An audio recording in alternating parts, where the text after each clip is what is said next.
Michael Schumacher, the Michael Jordan of Formula One, a name that's larger than life, and of course you're familiar with his legendary accomplishments. But did you know that Michael did whatever it took to become this legendary? In this video, we'll go through some of the controversial decisions he made on the track to become one of the greatest Formula One drivers that ever touched the tarmac. Welcome to F1 Inside. Don't forget to subscribe to our channel, like this video, and hit the notification bell icon to get updated about F1 and really get inside the culture of today's most popular racing sport, its drivers, teams, tracks, tragedies, and history. Michael Schumacher, born in Herf, a town in North Rhine-Westphalia, on the 3rd of January 1969, had two working-class parents. His father, Rolf, was a bricklayer, and his mother, Elizabeth, worked in the local track sports canteen. When Michael was 4, his father modified his pedal cart by adding a small motorcycle engine, and after he crashed it into a lamppost in the city of Kerpen, his parents took him to the karting track at Kerpenhorum. There, little Michael became the youngest member of the karting club. Rolf was forced to take a second job to pay for his son's new hobby and found himself renting out and repairing karts. But when Michael needed a new engine that cost 800 Deutschmarks, his parents could not afford it, which broke their hearts. Luckily, a local businessman saw the dedication of the young Michael and paid for it. Maybe we can consider Michael one of the youngest so-called pay drivers, with the only difference being that the money didn't come from his family, as with drivers like Latifi, Mazepin, and Stroll. Perhaps we wouldn't even know Michael Schumacher today if it wasn't for this businessman who financially supported the Schumacher family. But sadly enough, Schumacher couldn't compete in races because of the German regulations that stated drivers must be at least 14 years old to obtain a karting license. Michael's young dream came to a halt. Luckily, the family found a workaround by obtaining a karting license in Luxembourg at the age of 12, which kind of bought Michael 2 extra years of training and experience. At age 13, Schumacher won the German Junior Kart Championship and obtained his German license anyway. Michael then joined the Eurokart dealer Adolf Norbert team in 1985, and by 1987 he was the German and European karting champion. He decided to drop out of school and start working as a mechanic. In 1988, Michael made his first move into single-seat car races by participating in the German Formula Ford and Formula Koenig series. After winning the latter, he felt he could achieve something big. It was time to start pushing for his dream. In 1989, Michael signed with Willy Webber's Formula 3 team and, funded by Webber, competed in the German Formula 3 series and won the title in 1990. During the Macau GP in 1990, Michael's cutthroat mindset would already show when he won in a very controversial way. He placed second behind Mika Häkkinen, who had a 3-second advantage over Michael. When Michael passed Häkkinen, the Finnish driver obviously was fighting to get his P1 back. Michael made it look like he would let Mika do that by decreasing his speed, but when Mika wanted to take that first position back, Michael put his car in the same lane as Mika, which caused Mika to crash into Michael from the back. Mika Häkkinen had to retire his car, and Schumacher cruised to victory without his rear wing. Tactics like this were new in the sport, and Michael knew how to find these boundaries, and more importantly, how to bend them. Schumacher was really pushing it in 1990 since he also raced in the World Supercar Championship, winning the season finale of the Autodromo Hermanos Rodriguez in the Sauber Mercedes C11, finishing 5th despite only participating in 3 out of the 9 races. In 1991, he competed in several other competitions but didn't become champion in any of them. That said, he wasn't precisely the wunderkind you might expect of someone ultimately becoming one of the greatest racing drivers ever. Still, Michael knew he could deliver top-notch performances, and it was only right for him to pursue a seat in the most prestigious competition, Formula One. He secured a seat in Jordan in 1991, an Irish team with a Ford engine in the back of the car. He replaced Jordan's Bertrand Gockert, who was imprisoned for an aggravated assault. Mercedes paid Jordan $150,000 for Schumacher's debut. Before debuting in F1 in Spa-Francorchamps, Michael cycled around the track on a fold-up bike to learn the corners and characteristics of the Belgium Grand Prix. During his qualification, he got P7, the team's best grid position that season. However, Schumacher had technical problems with his clutch in that first F1 race and couldn't finish it. Shortly after, Benetton Ford reached out to Schumacher to join their team for the next race.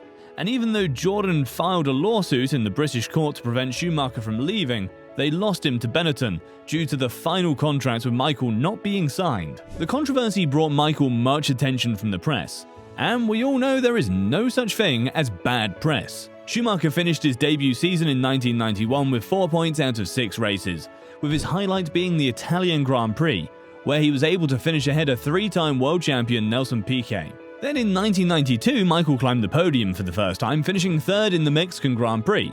Then at the same Grand Prix as where he debuted in F1 a year before, he took his first win in Belgium too. However, 92 and 93 were heavily dominated by Williams and their Renault-powered engines, and Schumacher only won 1 race in the 93 season.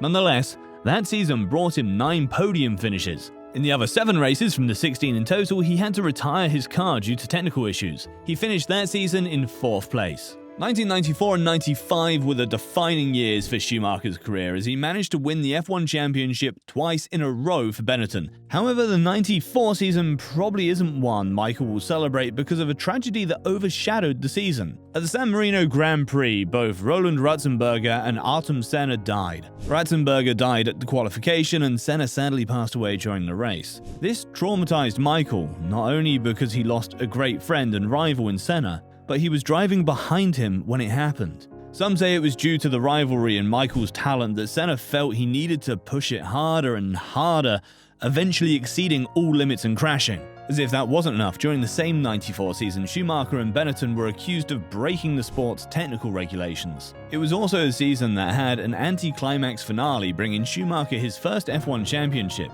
Michael and Damon Hill had the ultimate showdown at the last race in Australia with just 1 point difference in the standings. Michael crashed into the guardrail, and as Hill was trying to pass, Schumacher's car bounced back on the track, causing a collision with Hill. They both had to retire, and Schumacher won due to his 1 point advantage over Hill. This was Michael Schumacher, the aggressive driver that stopped at nothing and wanted to win at all costs.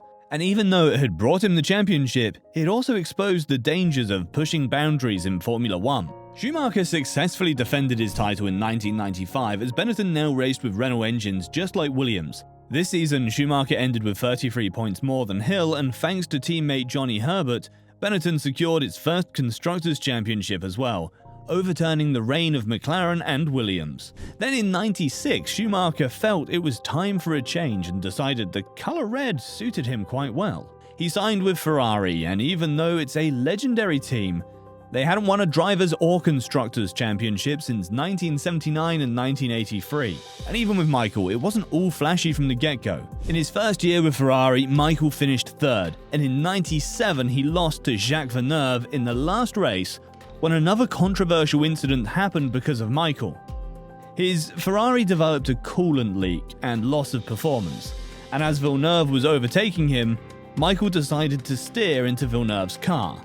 A penalty was given 2 weeks later, and Michael Schumacher was disqualified from the entire 1997 Drivers' Championship. The FIA stated that his maneuver was an instinctive reaction and thus a serious error. In 1998 and 1999, Schumacher found his new arch-enemy in Mika Häkkinen, whom he knew from his earliest racing days. One infamous accident true F1 fans know is the crash between Häkkinen's teammate Coulthard and Schumacher at the Belgium Grand Prix in 1998. Schumacher was leading the race by 40 seconds in heavy rain, but collided with Coulthard when the McLaren driver, who was a lap down, slowed down due to poor visibility and letting Schumacher pass. But they crashed, and they both retired their cars. And even though this feels like something Schumacher could have done himself, Schumacher furiously went straight to McLaren's garage to talk it out. Then finally, the golden era of Schumacher arrived. From 2000 to 2004, Michael won 4 consecutive championships,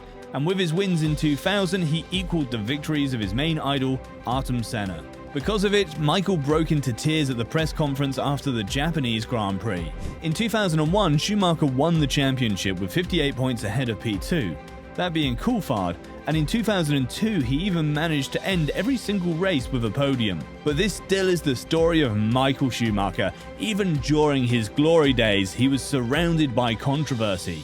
Ferrari got heavy criticism after telling Barrichello, who led 70 laps of the race in the Austrian Grand Prix, to let Schumacher pass him. Still, these years and the numerous accomplishments, bravery on the track, and pure driver spirit made Michael Schumacher one of the best drivers ever. In the years after, Schumacher saw a decline in his form and lost the 2005 and 2006 seasons to another legend, Fernando Alonso.